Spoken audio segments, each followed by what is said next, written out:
bénisse davantage. Nous déclarons le terme de l'année dans le précieux nom de notre Seigneur Jésus-Christ.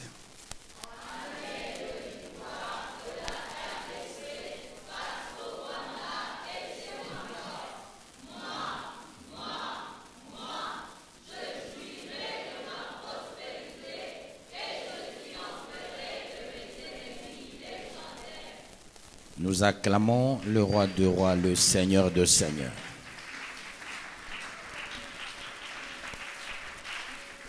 Que le Très-Haut vous bénisse. Sans plus tarder, nous prenons nos Bibles. Aujourd'hui, nous allons attaquer le chapitre 15 d'Ézéchiel. Nous prenons nos Bibles.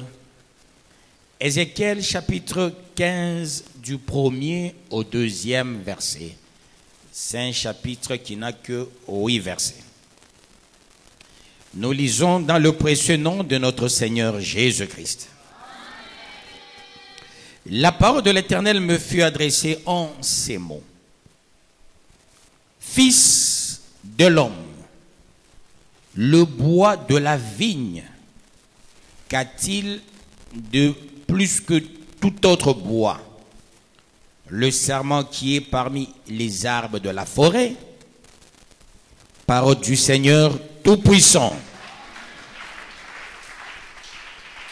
Dieu fait une étude comparative des bois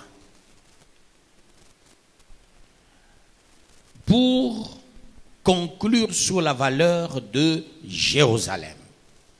Partant l'étude comparative, Dieu va déboucher à la valeur de Jérusalem.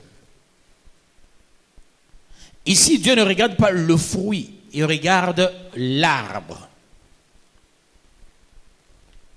Quel arbre? Le bois de la vigne. Quelle est l'importance de ce bois? Quand on prend le bois de la vigne, il est vrai que on ne peut rien faire avec le bois de la vigne. Même l'utiliser comme le bois de chauffage. Quand vous osez l'utiliser comme le bois de chauffage, à peine vous le chauffez, à peine ça devient du cendre. Le sens de ce verset, c'est pour dire je rendrai Israël comme du cendre. Pour dire je rendrai ceux-là qui ne font pas ma volonté comme du cendre. Leur économie sera comme du cendre. Je vais réduire. La personne n'aura pas de la valeur. Comme le bois de la vigne. Avec le bois de la vigne, on ne peut rien faire d'important avec. Il y a une énumération sur le questionnement de ce bois. Troisième verset. Au 4e, lisons au nom de Jésus-Christ. Prend-on de ce bois pour fabriquer un ouvrage? En tire-t-on une cheville pour y suspendre un objet quelconque? Voici, on le met au feu pour le consumer. Le feu en consume, le deux bouts et le milieu brûle. Sera-t-il bon à quelque chose? Parole du Seigneur Tout-Puissant. Dans la pratique, le bois de la vigne n'a aucune valeur. Est-ce qu'on peut fabriquer avec un ouvrage? Même une œuvre d'art? Non. Il n'y a pas moyen de faire de ce bois une œuvre d'art. Ou faire de ce bois un porte-manteau? Non. Ou quelque chose pour accrocher, même une cuillère? Non. Le bois de la vigne n'a aucune importance comme d'autres bois. D'autres bois, on peut en faire des œuvres, une chaise, on peut en faire un tabouret, mais avec le bois de la vigne, on ne peut jamais faire avec, pas même un petit tabouret, pas même un manteau ou un porte-manteau. Il n'y a pas moyen d'utiliser pour une importance quelconque. C'est le bois qui se consume facilement quand on met un peu de feu et ça se termine, ça devient du cendre. Au quatrième, voici, on le met au feu pour le consumer. Le feu en consume les deux bouts et le milieu brûle. Sera-t-il bon à quelque chose? Dieu montre que c'est un bois inutile.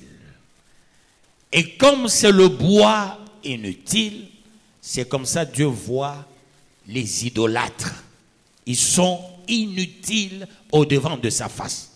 Toute personne qui utilise l'eau, l'encens, statues et autres objets, soi-disant, cet objet pouvant l'aider, ou on peut consulter un objet qui peut répondre, Dieu compare ces gens-là au bois de vigne par son inutilité. D'où, quand tu es là pour regarder ou invoquer les idoles, on est inutile.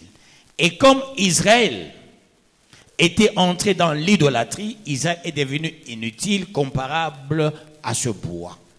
Toute église idolâtre à la face de l'Éternel, c'est une église inutile, comparable à ce bois. Que le bon Dieu vous bénisse, peuple des dieux. Cinquième verset, il est dit ceci. Voici, lorsqu'il était entier, on n'en faisait aucun ouvrage. Combien moins lorsque le feu l'a consumé et qu'il est brûlé. En pourra-t-on faire quelque ouvrage? C'est-à-dire, on est en train de renforcer et plutôt d'enfoncer le clou pour dire cet arbre est nul. Cet arbre n'a pas d'importance. Cet arbre ne sert à rien. Cet arbre ne sauve personne. Tu ne peux même pas préparer avec. À peine tu veux préparer avec, à peine ça devient du cendre. Ça ne peut pas amener à la cuisson la nourriture. D'où c'est un arbre inutile pour Dieu. Et voilà, Israël est inutile. Jérusalem est inutile.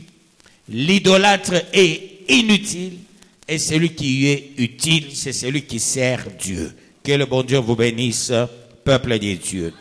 Sixième verset. C'est pourquoi ainsi parle le Seigneur l'Éternel, comme le bois de la vigne parmi les arbres de la forêt, ce bois que je livre au feu pour le consumer, ainsi je livrerai les habitants de Jérusalem, parole du Seigneur Tout-Puissant.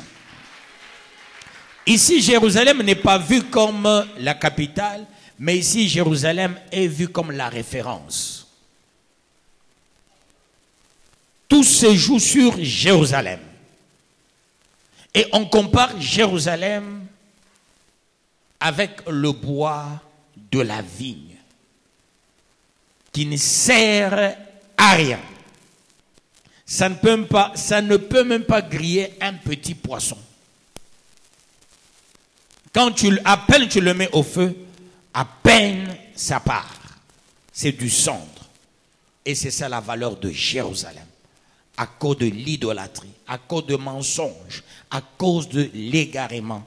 Et Dieu dépouille toute sa valeur intrinsèque. Et Israël, plutôt Jérusalem, est resté sans valeur. Septième verset. Je tournerai ma face contre eux. Ils sont sortis du feu et le feu les consumera. Et vous saurez que je suis l'Éternel, quand je tournerai ma face contre eux. Parole du Seigneur Tout-Puissant.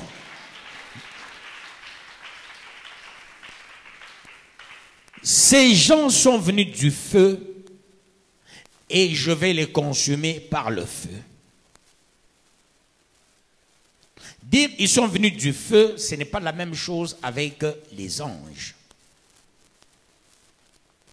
Les anges n'ont pas été créés comme nous. Nous, bien sûr, on a créé 2 personnes. Par ces 2 personnes, Adam et Ève, il y a maintenant la procréation. Chez les anges, la procréation n'existait pas. Les anges, on ne les a pas tirés de la poussière de la terre. Les anges étaient tirés de multitude. Leur fonction, ce sont les envoyés éternels des dieux. Ils ne les utilisent qu'en les envoyant. Pas en procréant. Mais nous, Dieu il nous envoie, aussi nous procréons. Nous construisons. C'est considéré comme un peuple légitimement légitime. Mais votre manière de faire, votre manière d'agir, votre manière de vous orienter, de poser des actes, me pousse, moi Dieu, à vous ridiculiser. Parce que, rends-toi compte, un enfant légitime, on l'abandonne, on ne l'envoie pas à l'école.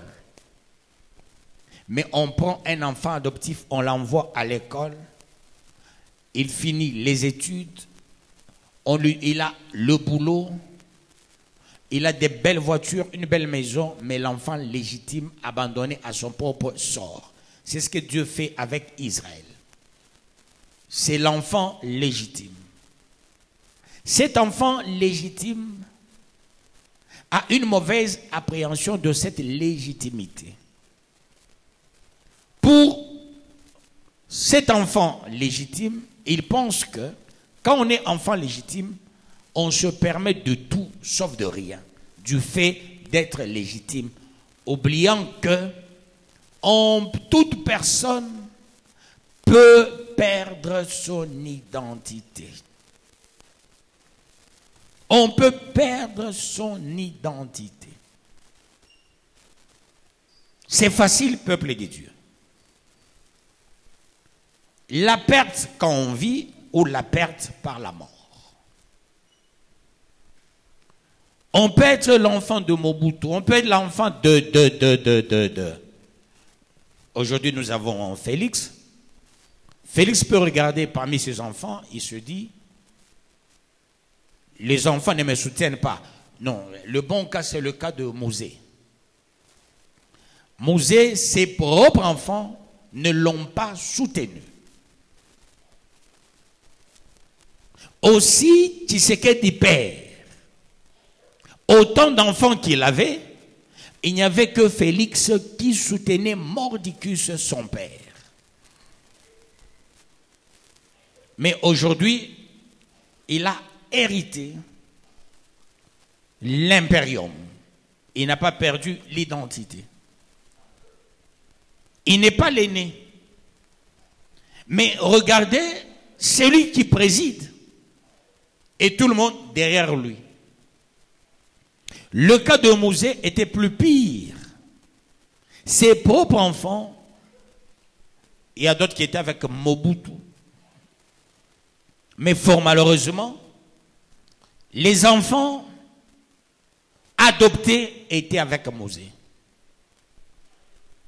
Après Mosé, qui sont les bénéficiaires? Ce sont les adoptés et non les légitimes. Un enfant adoptif, un enfant légitime, tous ont l'impérium. Ils deviennent les enfants de droit bénéficiaires de l'héritage.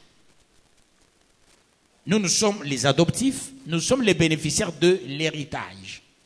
D'ailleurs, nous, on a plus hérité plus que les légitimes. Parce que les enfants légitimes, qui est Israël, Non, Israël n'entrera jamais dans le royaume. En Israël, on a choisi seulement 144 000 qui vont, les 144 000 qui vont se retrouver au mont Sion. Mais malheureusement,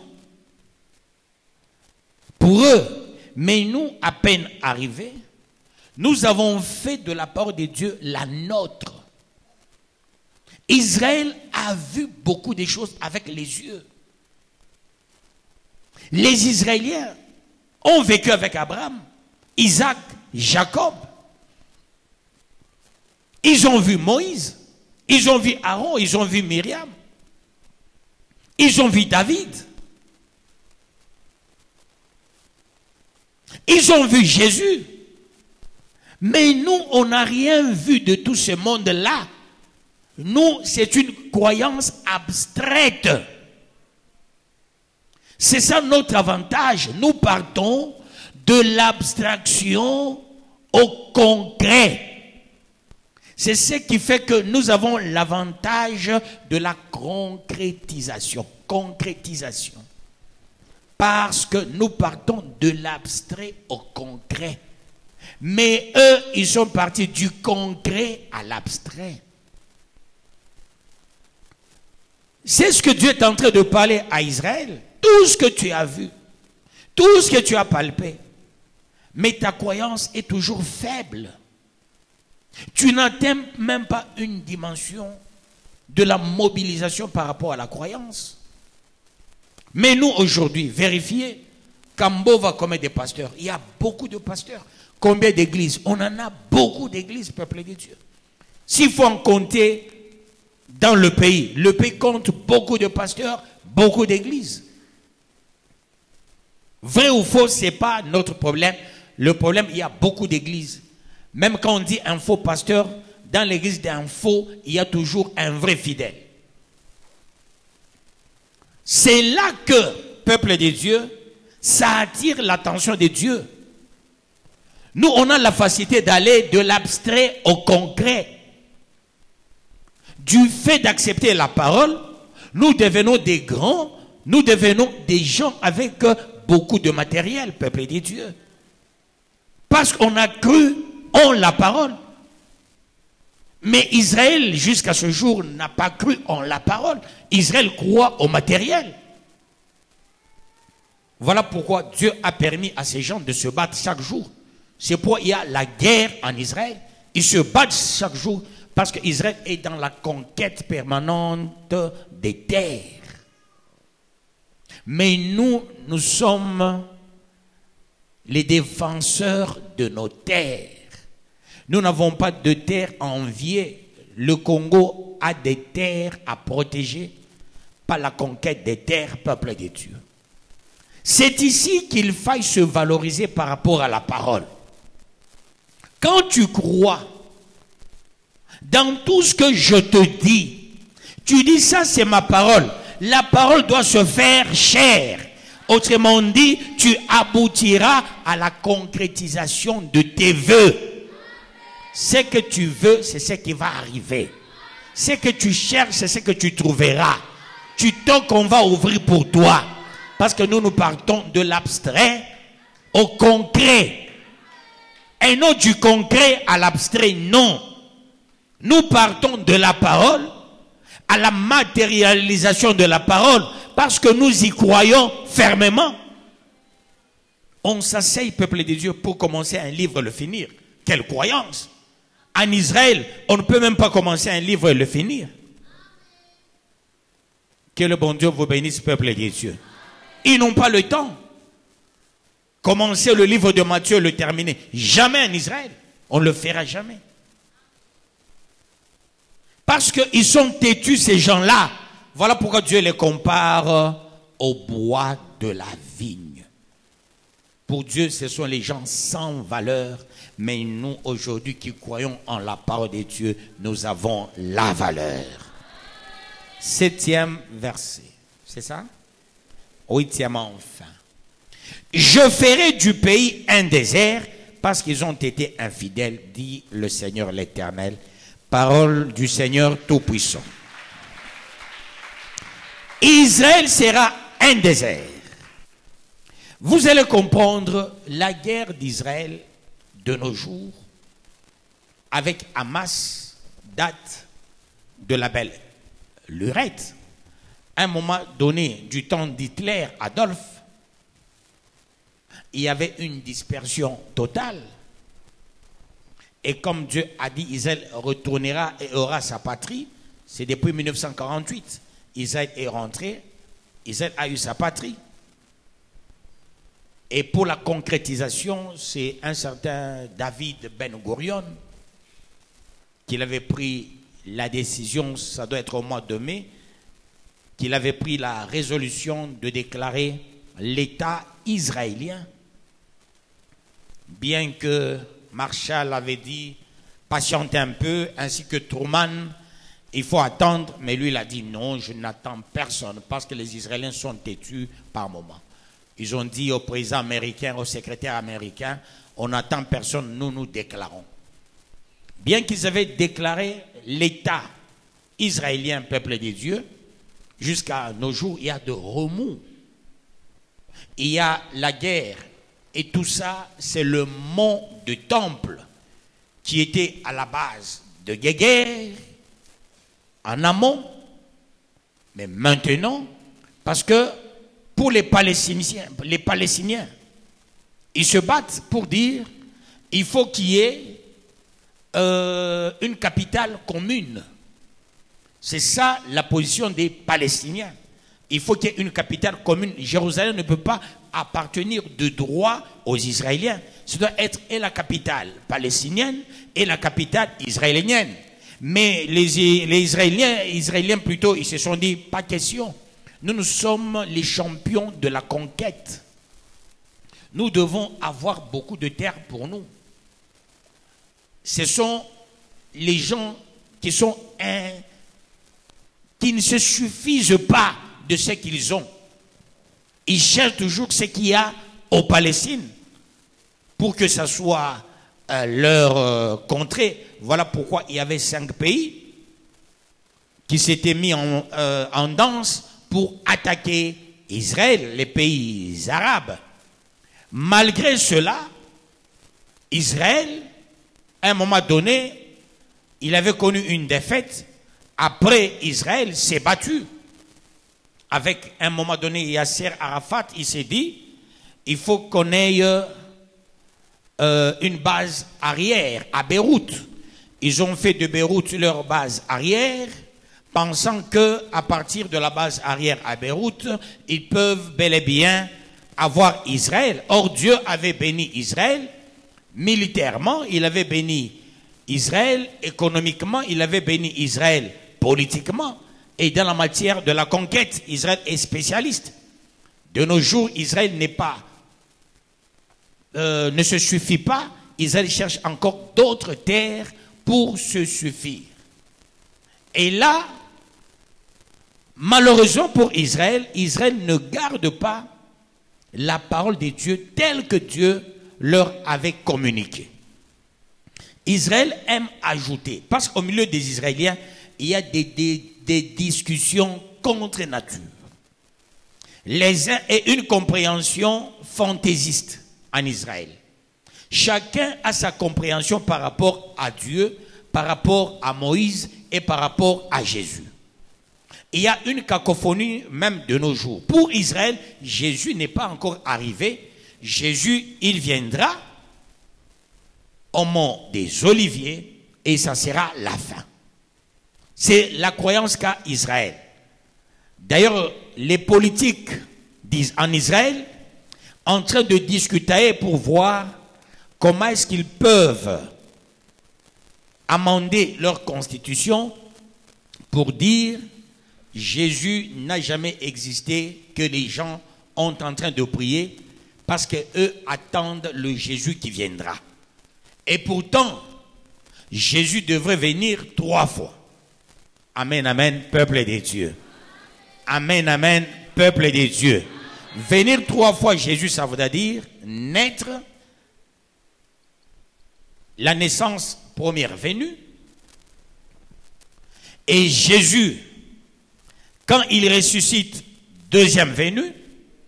Troisième venue, Jésus descendra. Et quand il va descendre, cette fois-ci, Israël va recevoir Jésus dans la vie comme Seigneur et Sauveur. Dans l'entre nous, ça sera notre temps d'aller au ciel. Alors, Israël attend cette venue pour sa conversion des 144 000. Or, nous sommes dans la démarche positive de 3 venues d'Israël et nous y croyons, et plutôt de 3 venues de Jésus et nous y croyons fermement. Mais Israël est dans le tâtonnement parce qu'Israël ne cherche pas la révélation. Mais nous cherchons la révélation. Il y a un adage en Chiluba qui dit ceci. On est en train d'exhorter un enfant d'un découyous, c'est-à-dire de quelqu'un qui est déjà décédé, c'est ça le découyous, c'est-à-dire un orphelin. Quand on est en train, qu'est-ce que je voulais dire, on est en train d'exhorter l'enfant qui a son père qui vit encore, mais dans l'entretemps, l'orphelin ou l'orpheline qui passe en train d'écouter l'exhortation du père à ses enfants, les enfants n'appliquent pas, mais les orphelins prennent l'exhortation, les orphelins appliquent. Et qu'est-ce qui se passe? Ceux-là qui n'ont pas des parents réussissent par moments, ceux-là qui ont des parents échouent. Parce qu'ils disent, papa est là, papa est là, papa est là. Mais l'orphelin, il dit, je n'ai pas de papa, je n'ai que Dieu, j'avance. Amen, amen, peuple de Dieu. C'est ce qui se passe avec Israël et nous, les nations. Tout ce que Dieu a parlé aux Israéliens, eux, ils ont abandonné. Nous, on allait s'appesantir seulement sur le Nouveau Testament. Nous avons pris et l'Ancien et le Nouveau. Ce qui appartient aux Israéliens, nous, on s'en est accaparé. Et ce qui nous appartient, on a tout pris. Doublement, nous avons gagné. Voilà pourquoi aujourd'hui, nous comprenons bien la parole plus que. Est-ce que vous comprenez ces choses? On comprend bien la parole, on l'exhorte bien. Par moments, eux, ils sont dans des déboires pour comprendre la parole de Dieu. D'où, avec le 8e qui dit, je ferai du pays un désert. Israël a déjà connu autant de déserts. Israël a déjà connu autant de tueries. Israël a déjà connu autant d'égarements. Israël a déjà connu autant de déplacements. Mais malgré ça, Israël est toujours têtu. Pourquoi Israël est têtu? Parce que le Saint-Esprit n'agit pas en Israël comme il agit chez les nations. Chez nous, ça agit parce qu'on a fait tellement confiance. Malheur à ceux-là qui font partie des nations, qui ne prient pas Dieu, qui ne font pas confiance au Saint-Esprit. Leur mort, leur échec sera plus pire que la mort des Israéliens. Parce que nous, en tant que les adoptifs, nous devons tenir la parole au bon pour faire de cette parole la nôtre. Ce soir, cette parole, qu'est-ce qu'elle veut nous renseigner, peuple de Dieu? Cette parole nous renseigne ceci. La valeur d'un homme, ce n'est pas par rapport au bien que l'homme a, ce n'est pas par rapport au véhicule, l'argent, titre honorifique, non. La valeur d'un homme, c'est par rapport à la parole de Dieu. Celui qui a la parole et qui l'applique, il est valeureux. Il est très important, plus que celui qui a des véhicules, qui a des maisons, un étage ou je ne sais pas comment là. Quand on a la parole, avec une paillote, tu vis dans une paillote, mais tu as la parole, tu as de la valeur. Mais quand on a une grande maison avec beaucoup de véhicules, sans parole, on n'a pas la valeur. Celui qui est dans des grandes maisons, sans parole, un jour il vendra ces grandes maisons-là. Toi qui vis dans des paillotes, avec la parole, tu as de la valeur, un jour Dieu te donnera beaucoup de bonnes choses pour que sa gloire à lui éclate. Ce soir, Dieu a parlé au cœur de quelqu'un. Ne te sous-estime pas. Bats-toi pour posséder la parole. Bats-toi pour que le Saint-Esprit te parle. Le Saint-Esprit t'oriente. Demain, tu seras quelqu'un. Que Dieu bénisse sa parole.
Quarantième sous-thème.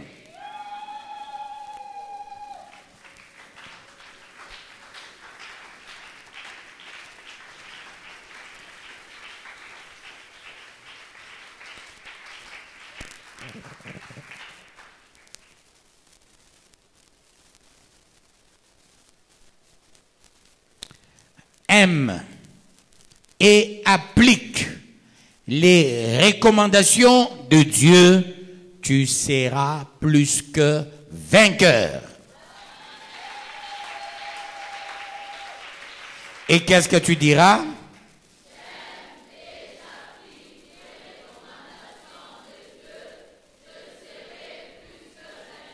Avec autorité.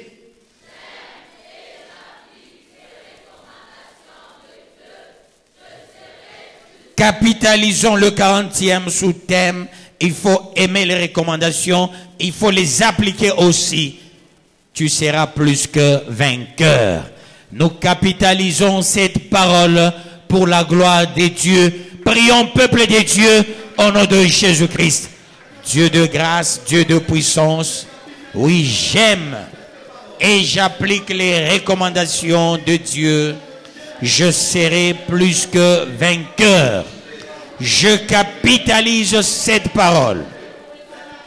Je fais de cette parole ma parole. Dieu de gloire, Dieu de puissance, laisse-moi appliquer la parole. Laisse-moi capitaliser la parole. Laisse-moi faire de cette parole ma parole. Je déverse cette huile au nom de Jésus-Christ. Amen.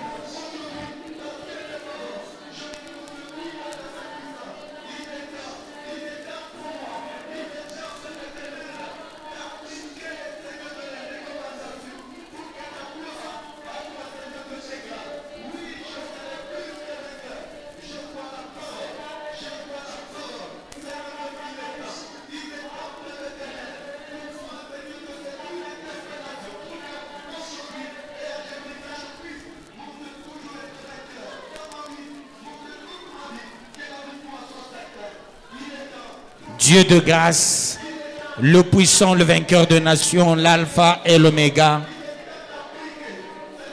Cette action de grâce, ô Dieu, opère le miracle au nom de Jésus-Christ. Amen. Le Dieu créateur du ciel et de la terre, le saint, le vainqueur, l'alpha et l'oméga. Dieu ouvre les écluses d'en haut au nom de Jésus-Christ. Amen. Le créateur du ciel et de la terre, le saint, le vainqueur de nations. Chut. Parle à Dieu. Seigneur, je connais certaines de mes recommandations, je ne connais pas aussi certaines de mes recommandations. C'est que tu ne connais pas, mais au moins tu as le thème de l'année et les sous-thèmes. fais du thème de l'année tes recommandations, plutôt du thème de l'année ta recommandation et des sous-thèmes tes recommandations. Ceux-là, au moins, ils ont leurs recommandations. Commence par dire j'aime toutes mes recommandations. Même si ça s'avérait compliqué, ça s'avérait difficile, je commence par les aimer. Quand tu les aimes, maintenant il faut appliquer. C'est le sous-thème d'aujourd'hui. Aime et applique. J'aime mes recommandations, j'applique. Ça dit je suis pratiquant. Vous avez compris la différence entre nous et les Israéliens. Nous sommes très importants parce que nous partons de l'abstrait au concret. Eux, ils partent du concret à l'abstrait. Autrement dit, quand tu vas en Israël aujourd'hui, tu regardes la terre israélienne par rapport à nos minéraux, nous au Congo et Israël, nous on a beaucoup de minéraux plus que Israël. Pourquoi, peuple de Dieu? Au-delà du fleuve de l'Éthiopie, d'où sortiront les adorateurs? Et au-delà du fleuve de l'Éthiopie, c'est au Congo, peuple de Dieu. Voilà pourquoi nous avons beaucoup de minéraux. Il y a un complot mondial contre nous. Le Congolais n'a pas d'amis. Les mêmes qui nous soutiennent, ce sont les mêmes qui soutiennent le Rwanda. Et nous, c'est Dieu qui est avec le Congolais. Ce ne sont pas les Américains. Quand bien même il y a les gens qui vous racontent des histoires, non, prenons les Russes. Les Russes sont à Centrafrique. Qu'est-ce que Centrafrique est devenu? Nous devons avoir Dieu comme le seul rempart, le puissant et le vainqueur des nations. Avec Dieu, nous ferons des exploits. Avec Dieu, nous battrons le Rwanda, nous battrons nos ennemis. Voilà pourquoi tu as intérêt de capitaliser, de dire Dieu, j'accepte ce thème, c'est mon thème. Ces sous-thèmes, ce sont mes sous-thèmes. Allez, tu déclares au nom de Jésus-Christ. Seigneur, laisse-moi capitaliser. J'ai autant de recommandations, oh Dieu. Il y a beaucoup de prophéties en ma faveur. Des prophéties faciles et difficiles. Des messages faciles et difficiles pour moi. Dans les recommandations, il n'y a pas que des bonnes choses. Il y a aussi des mauvaises choses. Je n'ai pas de choix. Tu connais mon cœur. Voilà pourquoi tu m'as donné autant de recommandations. Laisse-moi les capitaliser. Laisse-moi faire de ces recommandations mes recommandations. Oh Dieu, je crois que je vais les pratiquer pour gagner le pari, pour devenir quelqu'un un jour. Au nom de Jésus-Christ. Je sais ce qui est important. J'ai l'amour de la parole. J'ai l'amour de la recommandation. J'ai l'amour de la révélation. Étant donné j'aime la parole, j'aime la révélation. Je crois au miracle. Je crois au prodige. Je crois aux signes. Et je suis convaincu, très très bientôt, je vais te témoigner, oh Dieu. Très très bientôt, je vais t'élever. Très très bientôt, je vais t'admirer. Très très bientôt, je vais te rendre les multiples actions de grâce parce que je crois au miracle, au prodige, au signe. Merci. Merci Seigneur parce que tu m'aimes. Dis à Dieu merci parce que tu m'aimes, parce que tu m'as donné des recommandations, parce que tu m'as donné les sous-thèmes et le thème de l'année. Prions au nom de Jésus-Christ. Dieu de grâce. Dieu de grâce, Dieu de grâce, laisse-moi te dire merci, laisse-moi te dire merci, laisse-moi te dire merci, parce que tu m'aimes, en me donnant le thème chaque année, les sous-thèmes chaque année, un livre chaque année, c'est ton amour envers moi. Je capitalise cela, je capitalise, oh Dieu. Je fais de ce thème mon thème, des sous-thèmes, mes sous-thèmes, au nom de Jésus-Christ. Ce livre est mon livre, au nom de Jésus-Christ. Mes recommandations sont mes vraies recommandations. Je les capitalise. Je crois au signe, au miracle. Chut.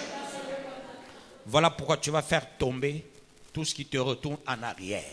Tout ce qui te pousse aux abois, à des soucis, tout ce qui te pousse à réfléchir. Est-ce que je suis avec Dieu? Est-ce que Dieu m'aime? Est-ce que Dieu m'écoute? Est-ce que vraiment Dieu me bénira? Ce qui te pousse, qui t'inspire que Dieu ne t'aime pas, un jour tu ne seras pas béni. Chasse. Moi je te dis, tu seras béni. Chasse l'esprit de désespoir dans ta vie. Chasse l'esprit de doute dans ta vie. Chasse cette inspiration négative. Prions au nom de Jésus. Je chasse, je paralyse l'inspiration négative. Je vois l'échec, l'inspiration négative. Je paralyse l'inspiration négative. Je bouleverse au nom de Jésus-Christ. Que l'inspiration négative soit voir l'échec, soit neutralisée.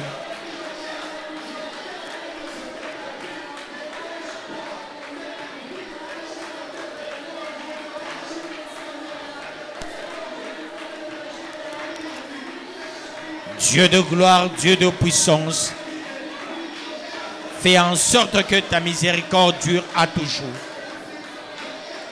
Au nom de Jésus-Christ.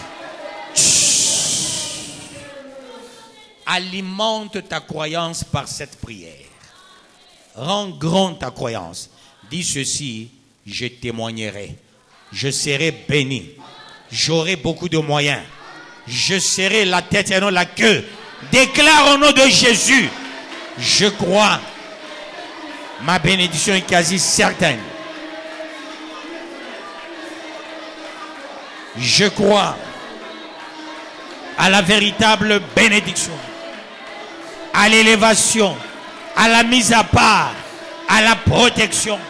Je crois aux signes, je crois aux prodiges, je crois aux miracles, je crois à toutes les bonnes choses.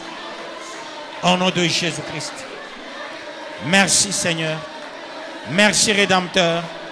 Merci porte-étendard. Merci vainqueur de nations. Merci Alpha et Oméga. Merci le commencement et la fin. Merci l'étoile brillante du matin. Je crois aux signes, aux prodiges et aux miracles.